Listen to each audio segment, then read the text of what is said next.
What's up, y'all? Y'all are listening to Living Corporate's flagship podcast.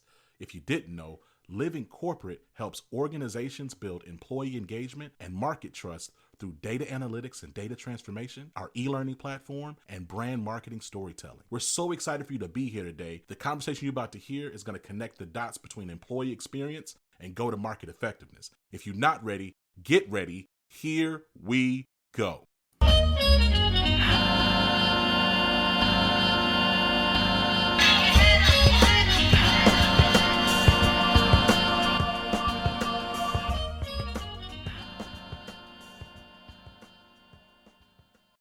Jenni Yim with Zing Trains. What's up? How you doing? Hello, Zach. Hello. Yeah, we've been trying to coordinate this for a while. I'm so glad that we're able to have you on Living Corporate today.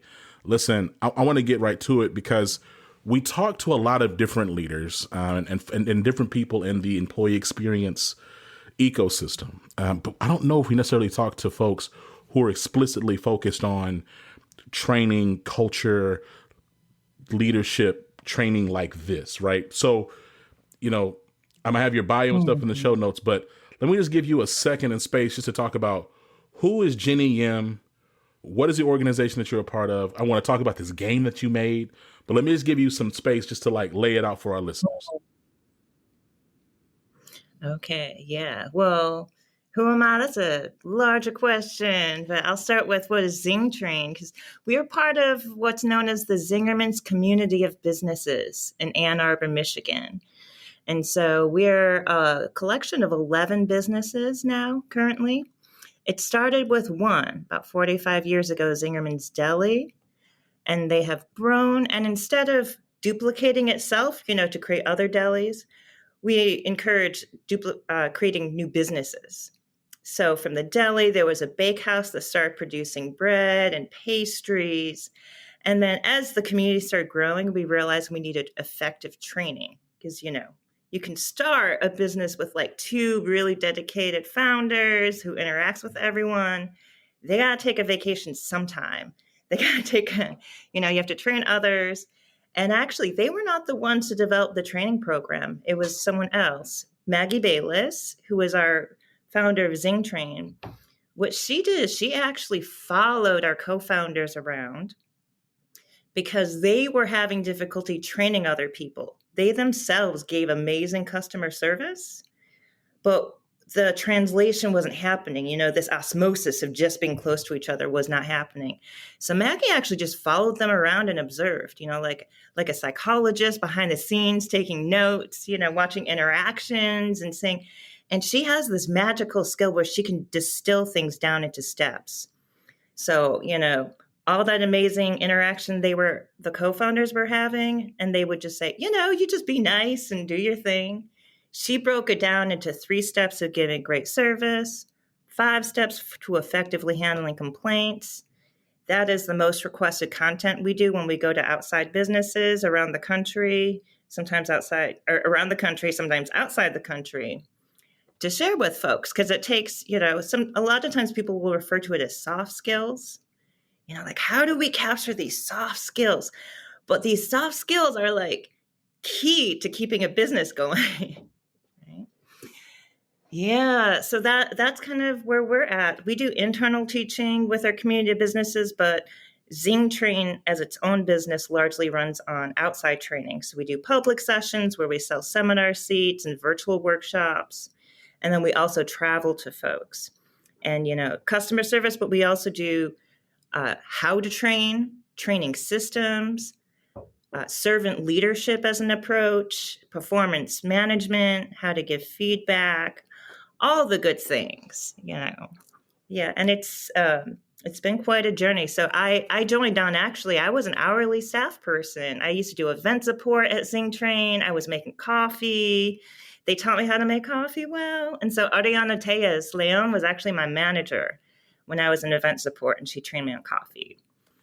Yeah. And before that was my previous life in academia. Yeah, all that. So one, I think, first of all, just to back up, I think that's really interesting that a company would think that, or rather that the founders would think so I don't even know the word, right? But like to start off as a deli and then go, hey, we're not going to actually franchise a deli. We're going to just make a bunch of other businesses, have like our own ecosystem of like other things that we got going on. That's pretty unique. Yeah. I mean, I get it. Like, of course, like there's organizations that like are a holding company and they have other things happening, but it's like they built their own little like kingdom of different things, and like that's fairly creative. So I want to talk about the work that you're leading and you're doing. Recognizing, to your point, your story, very, very dope. The fact that you started off like learning how to make coffee, and now you're the mind behind one of their most dynamic games, the American Dream game, right? Which we'll talk about a little bit later. But what I do want to talk, I also want to talk about is I feel like this landscape of like at least the American worker, right? It's shifting, and it's moving about a bit, right? So like for context, I'm 34 years old. So when I came into the workforce in 2011, because I graduated from college early, so I came to workforce 2011. Training was a big deal, right? When I was like my first salary job was a manager at Target, and like big box retail, they were huge about training, right? I think I had like a six or 8 week weeks of training, and training in terms of like L&D teams. I remember even just kind of like as I was matriculating through my career, the early part of my career, I recall L&D teams being really big. I remember organizations really priding themselves, like high performing organizations priding themselves in really robust training. Fast forward to like post lockdown. I'm not gonna say post pandemic, post lockdown. The conversation I'm having in the market, it seems to be more about, hey, we need something that is cheap, that is scalable, and it needs to be something that's kind of easy to access, because our employees don't have the capacity to take workshops and this, that, and the third. So like I give that huge preamble to ask, like, what is your perspective on the landscape of training today, and like how is Zing Train adapting, or if it's had to adapt at all to some of the market forces and just like the landscape for employees? Oh, yes. Yes. And you may have noticed, because, we've seen over recent years, training teams shrinking, trying to get the same amount of output with fewer staff, fewer resources. And then, and something I think about also is how are training teams able to do professional development for ourselves as well while we're trying to keep up with all this. So I can say a couple of things. One, Zing Train itself changed in 2020 because we used to be an entirely in-person business. So people would come to us for workshops, seminars, we feed you snacks, we say, hey. That completely stopped in March of 2020. So just like zero revenue, everyone's laid off, didn't know what was going to happen, did not know if the business was going to move forward. What the team did at the time, and as I was only very part-time and I was not involved in the core team, there were about 12 staff, and they made a vision. So vision writing is a big thing in our organization. And so we said, all right, we're going to have a vision. Got 1 month. We've got this PPP loan. We got to make it virtual. We got to take our content. We got to learn Zoom, like taking those little online tutorials. And so we did that. And American Dream Game at the time was something that I had worked on for years before I came to Zing Train, Zingerman's actually. And a good friend of mine, Barb Lee, who works with Point Made Learning, is the founder. She had invested into an online tool. And previous to that, had been told, that's silly. There's no way you can do deep engagement through a computer. That's ridiculous. And then when we had no choice, it was, suddenly really useful. So my gratitude to Barb and for the coding team that created that tool that we were in. So that was one of the first products that we launched with Zing Train. And now we offer most of our content in a Zoom version. And we've continued to do that beyond.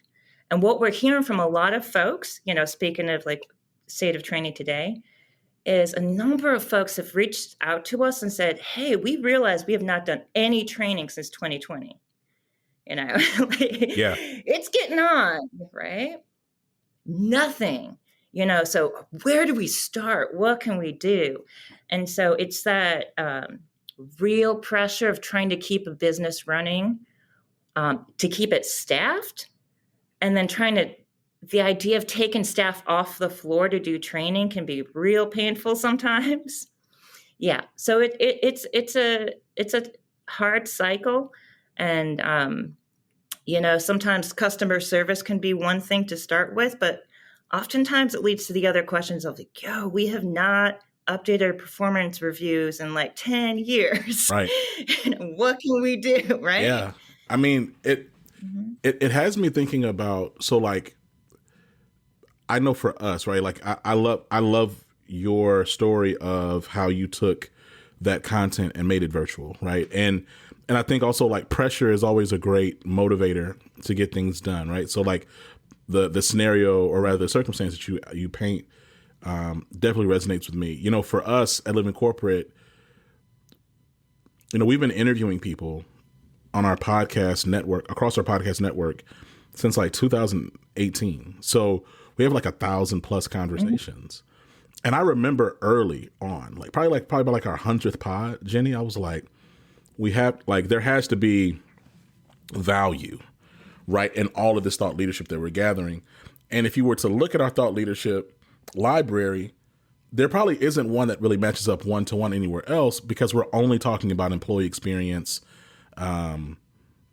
leadership, culture, like all the time. And we're constantly centering and amplifying marginalized voices in those conversations. So it's kind of like there's a unique point of view to this library, but how does one actually extrapolate all of that value into something outside of just a podcast, right? And not to say podcasts aren't great, podcasts are great, but it's an ever-growing learning modality. However, like how does one really extract it, right? How does one like synthesize all of that thought leadership from all these great people that we've had on, like yourself, and several others? And so for us, like similar to your story about kind of transforming our content, we built our own data transformation engine and then fed our podcast transcripts through it to then turn them into e-learning modules. And so similar to like, hey, we have Zoom videos and things of that nature. For us, what we've done is we've built like a Spotify type platform where you can go and search content and then make playlists and then share those playlists within your organization. So like you might go to your intranet page and there'll be like a playlist on inclusive leadership, or a playlist on supporting queer employees at work, or a playlist on early career management, or a playlist on wellness, or whatever the case is, right? And so like that's our bet, to your point, that's our bet on how we can be responsive to the market, because we're seeing the same, hearing the same things that brands are saying, like organizations saying, hey, we have not really done real leadership training in X, Y, and Z. Hey, like we haven't really like reviewed our performance management in years, right? And I do believe that kind of like in a lot of ways, the whole corporate world in a variety of spaces just paused, like from 2020 to like 2022. It's just paused, and like people have started taking some steps since then, but they've been small steps, and it's like, yo, several years have passed now. It's 2024, and then let's not even talk about the organizations that had paused before that for whatever reason, so they're already behind, right? So then they're extra behind after this whole pandemic. And now, oh, wait, okay, we're returning to office. Oh, wait, we have these new moonshots. Oh, wait, we have new leadership with new talent and goals. So, I do want to talk a little bit more about I do want to talk about your game that you talked about, that you were developing before you joined this organization, the American Dream game. Talk to me about like the beginnings of this game, where it came from, and what the ultimate goal was. Okay. Back in the day, it was maybe it was going on 20 years now, more than 20 years ago. But, I used to teach at University of Michigan, And I was a student at University of Michigan before that. And then years later, I learned that when I was a student, that was the height of racial diversity on campus. And then while I was a student, there was a affirmative action lawsuit, and then minority enrollment started to drop. So it had kind of hit a peak. And my experience on campus was very impactful on me because I made friends. I met people. I was very shy. I was connecting with people. And so affirmative action, there were a lot of talks on campus at the time, debate, dialogue happening. Fast forward some, maybe 7 years later, I'm teaching in feminist psychology in the psychology department and women's studies. My students were not talking to one another.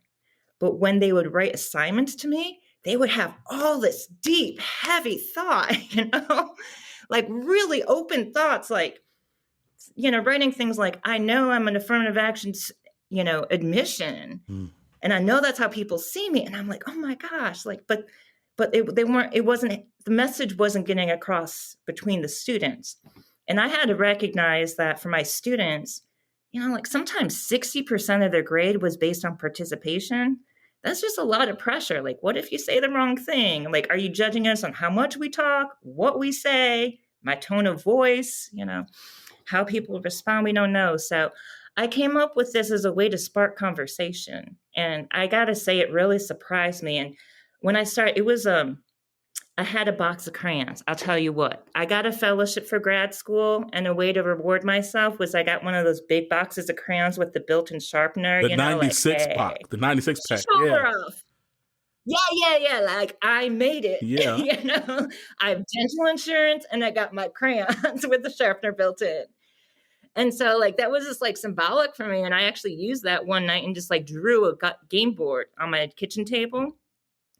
And it was all in one night.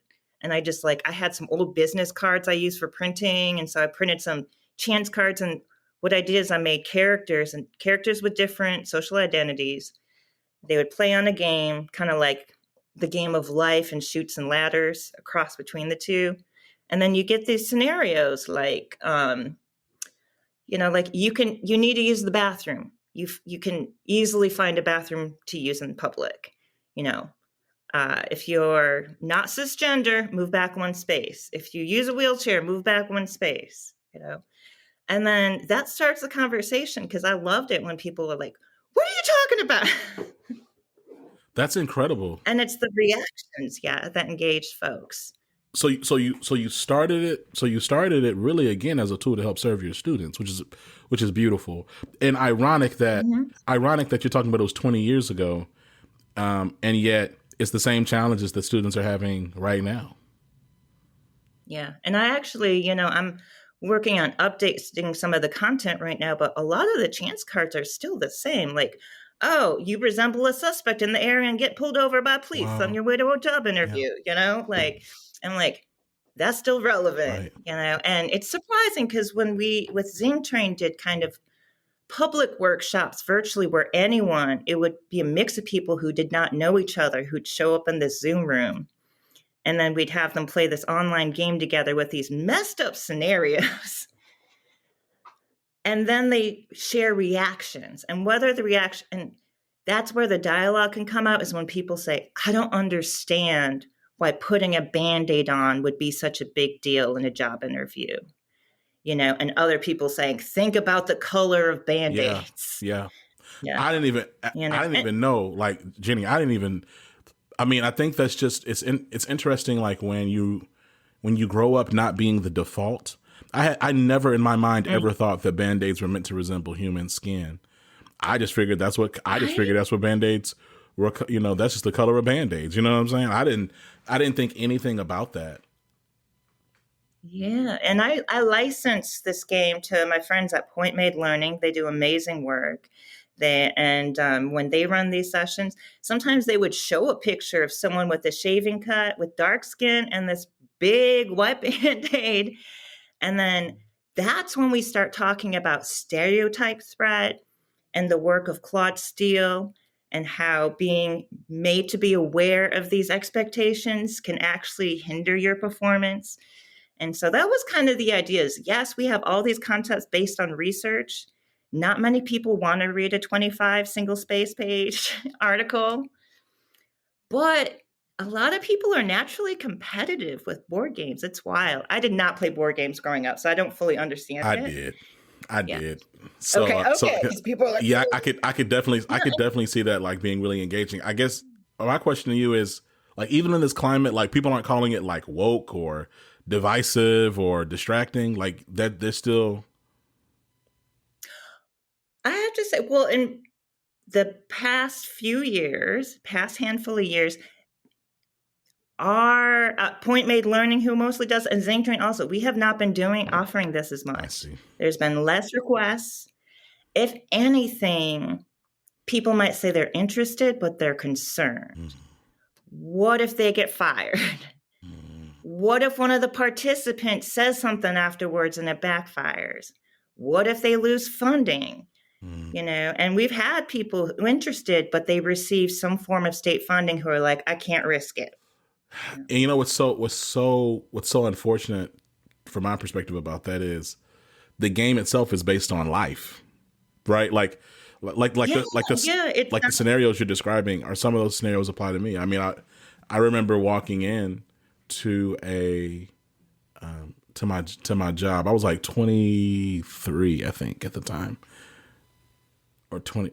Yeah, I was 23. So I was 22, 23. And I remember walking into my job, and I was an organizational development specialist. So I would go to different sites to have different meetings with HR leaders and things of that nature. Oh, I would when you move around, right? Yeah. And so I walked in, and this lady, the HR lady said, "So you graduated from college?" And I said, "I did." It's like, well, what was your major? I answered, like, and how did you get here? I was like, how did you get here? Like, I got here. I applied to the job and I got it. Like, what are you saying? I work for so and so and da da da. And so, those things happen, right? I mean, even like, even you think about for me, I've had situations where I've been accosted by police, and so then I go to my job, and then I see policemen at my job, like just standing around as armed security with visible guns. That is triggering to me, right? Like that, right? And so those are real life things, and so that's unfortunate. I mean, so talk to me then.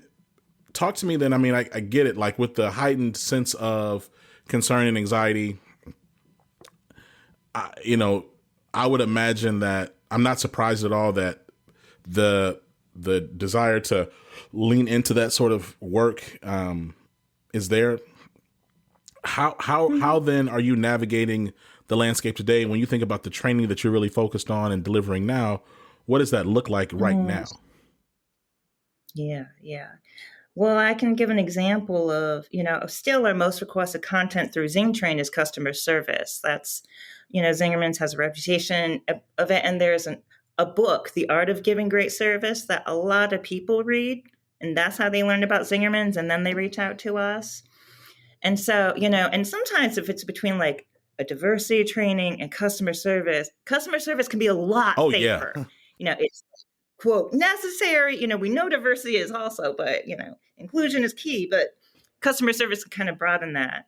And so something I know I've made an effort to do, coming onto the Zing Train team, is thinking, okay, I've worked in this organization for a few years now, handful of years in various part-time hourly roles.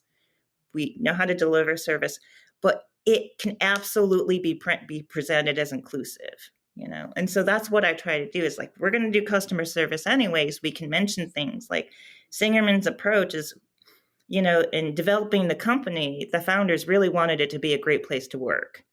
And we have a whole list of beliefs that we support in the workplace, such as asking for help is a sign of strength. Everyone wants to come to work comes to work wanting to do a good job. So if we start there, start with believing people want to do a good job. And then we as trainers, and that can apply to a lot of people in the organization, we have this thing called the training compact. If we're going to train somebody, it's not just a name of a role. We have to really commit to provide resources, We have to provide clear expectations. We have to recognize the performance, and we have to reward their performance. So we have to actually really ask ourselves, what do we expect of this person and by when? And that's kind of how we break down our internal training. And then on the other side, the trainee is asked to put in 100% of their effort also to uphold their side of the training compact. And to me, that's where some of the relationship building can come in.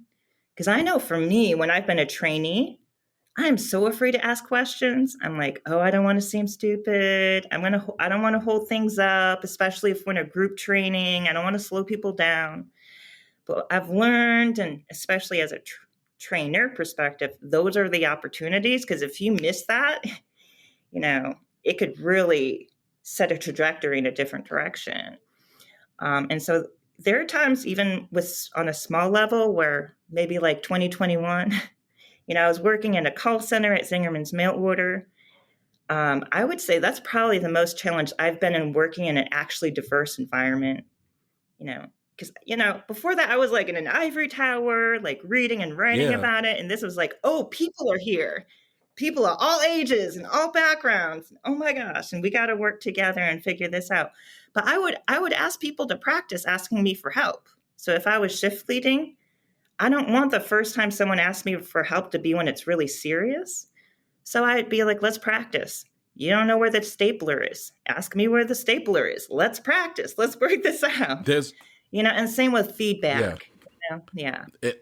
It's interesting because you think about customer service and you think about just engaging customers or engaging employees. They're all people, right? And so if you don't have a strong customer experience strategy, which is driven by your customer service strategy, then you're not going to really be a successful organization, or not nearly as successful as you could be. I think about so there's this barbecue spot in Houston, 3rd Ward. It was called Thelma's, and it was ran by an older Black woman named Miss Thelma, and she was notoriously mean. Okay. Oh, she was notoriously mean. And so did you have to earn your food? Yeah, something like it. Right. So when you go, and so it was like, but the thing about it is the food was so good that you tolerated the poor service. Right. Mm-hmm.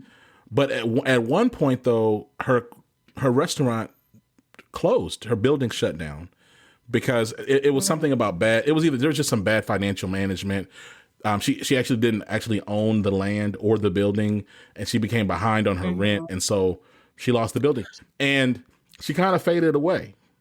But but had there been strong service, and to your point, relationship, and probably some willingness to receive feedback, I imagine that something else maybe could have happened with that, right? Maybe her building maybe she could have continued on in a different way, or there could have been something else happening where now we just drive by that building and it's just a rundown old building, right? It's really sad, right? Like somebody else tried to come in there and make it up and do their own barbecue. It stayed open for maybe like 3 months and then they were gone and now it's empty, right? So, look, Jenni, I feel like we could talk forever. I do want to talk a little bit about, I know like within your training, within Zing Trains, y'all talk about conflict. As I think about like this landscape, very politically tense right now with us coming up on an election, and it's been tense, I feel like, in the workplace for several years, right? I mean, for a while. However, I think tensions are continuing to rise, and not just tensions because of the election, tensions related to economic pressures and things just being more expensive, pressures from leadership for the employees to return back to the office.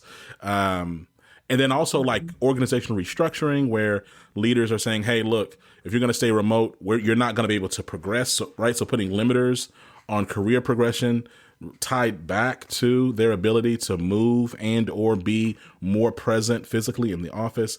There's just a lot more tension. I think also, and I've been saying this now for past few discussions, like the veneer of like employer care is kind of faded away in terms of, layoffs just becoming more of the norm despite organizations being fairly profitable, right? So I'm curious, what, if at all, advice would you give on navigating conflict in the workplace, in the goal of really achieving a stronger team performance? Yeah. Oh, yeah. That's such a good question. My goodness. Because it's like, it's all there, you know? And I feel like, because a number of teams, you know, have gone hybrid, and like that's something we've heard a lot of questions about, of like, what's the right thing to do? Or what's the right structure? How do I tell people it has to be 100% in person again? Or like, who do I need to let go in order to make this work? Right. And it's, I mean, it's a number of things, but I think, because I had gone over these questions with Oriana earlier, who, by the way, just for fun, she had a baby during a seminar that was, you know, like part of the fun experience. She was like, hey, she does servant leadership. Wow. Baby came. And I got to say, I was worried about the seminar participants, you know, like just this, they were so happy. They got a card for her. They got a gift certificate. They were like, this is the best seminar ever. You know, but that was kind of a reminder of like how fun it can be to be together in a working type Yeah. environment. I mean, it was a seminar, but But wait a minute, some, Jenny. I got to ask a clarifying question. the, She had the baby at the seminar, or she went to the hospital? okay, she went into labor. Okay. She started going into labor, and then she left, and then the baby came the next day. Yes. Okay. Incredible story either way. I just Mm-hmm. wanted to make sure. I wanted to see like what you mean. Okay, got it. Yeah. Yeah, a few weeks. You know, it was not necessarily early, but it was a few weeks before we expected. Yeah. That, you know, so like, right. But you know, in a kind of sense, it was a reminder of like we were all in person, we were making it happen. You know, and then now switch to like imagine a hybrid environment. If something's happening in the office, like someone's going to labor, you're at home, you're not going to know about it unless someone sends you a Slack message Right. or someone keeps you in the loop somehow. And then, so a couple of things. One, just in terms of any job, in person or virtual, whatever it is, Adriana really stresses expectations, performance expectations. So when we do training, we want to really communicate. These are the expectations. I mean, we know from the Gallup poll, Q12 survey that, you know, knowing what's expected of me is one of the most important indicators of job satisfaction. And that is like, to me, is huge for conflict. Because if we're really striving for something that's actually not what our supervisor expects, there's going to be a conflict that comes up. Same with coworkers. Very much with coworkers, especially if some are in person and some are not. And then you're just like making up stories about what the other person's doing or not doing, you know, and then we can come up with all sorts of stories in our heads, you know. And so even one of the things that we had to learn how to do was even how to greet people. And so one of the performance expectations at Zingerman's is that we do this thing we call 10-4 with each other. And what that means, it's how to greet people. So when you're about 10 feet away, you make eye contact and smile. And then when you're about 4 feet away, you verbally greet, you know, hey, you know. And that's something when I teach service, I say, if you want to be a more inclusive organization, this is one of the most tangible tools you can use, is just make eye contact with everyone. That helps set your staff up for success. Because if you don't, that's when the unconscious bias comes out of saying hi to people who you like sooner, and then not noticing people you're not familiar with or kind of want to avoid.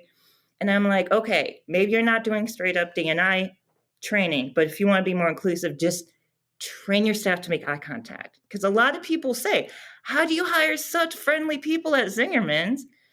We have the same hiring pool. It really is that we train people on it, you know, like we practice, and then we check in. It's a performance expectation, so it's part of your performance review. And we expect people to do it with customers, but you got to do it with coworkers too. That's part of the job. So do it internally. And then when Zing Train went from all in-person to all virtual, we had to figure out how to do 10-4 through Zoom, as opposed to like just doing our email and then like, hey, I didn't realize. How long you been here? Okay. Yeah. And reaching out, communicating, filling people in on jokes, you know, that kind of playfulness. It Yeah. sound like Jenny, your advice is so interesting because like you're saying it's not DEI, and like my biggest thing is I try when I'm talking to folks, I let people know, it's like, look, live in corporate, we don't really call ourselves a DEI company, really an experiences management firm, right? So like it's about creating the best experiences. And so what you're describing about 10-4 and like just making eye contact and greeting people, it's just about building a really healthy experience. Like and it's fair and right that everyone have the best experience possible. Yeah, yeah, and it's really, it could be as simple as like you typing into the chat first to say Yeah. hello, as opposed to sometimes it's intimidating to be the first one to type in that blank Yeah. space.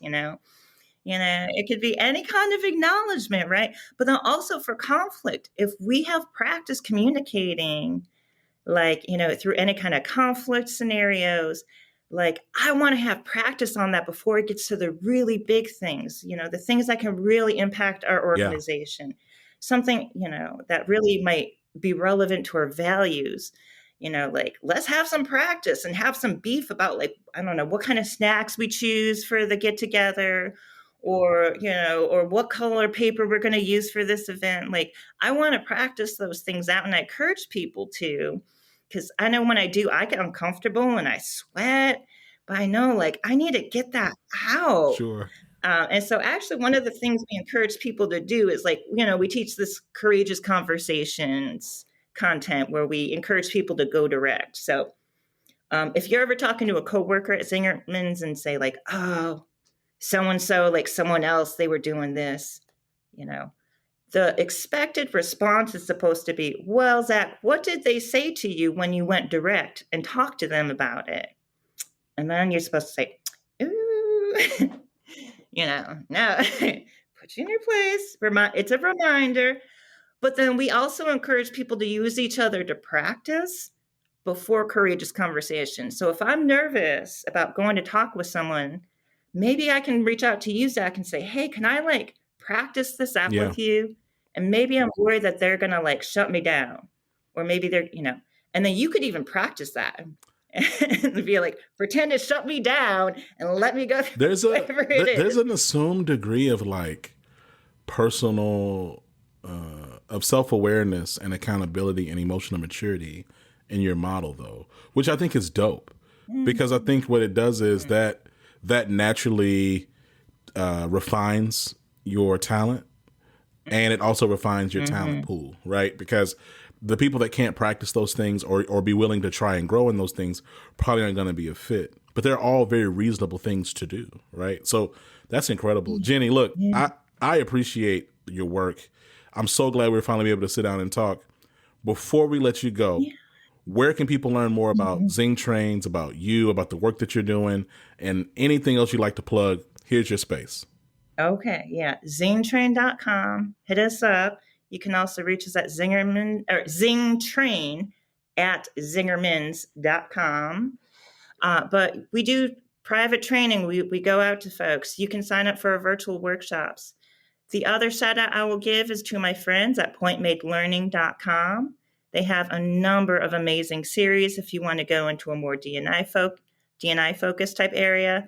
And if you want more, especially mid-sized businesses, small businesses, any size really. We work with libraries, universities, engineers, zingtrain.com. Hit us up. Dope. Jenni, consider you a friend of the show. I'm so glad we're finally able to connect. You take care. We'll talk soon. All right. Okay. Thank you so much, Zach. It's been a pleasure. Peace.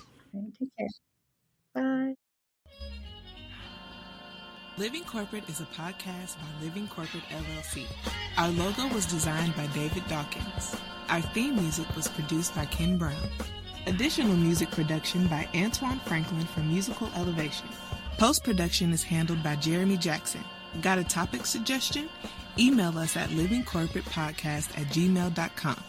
You can find us online on Twitter, Facebook, Instagram, and living-corporate.com. Thanks for listening. Stay tuned.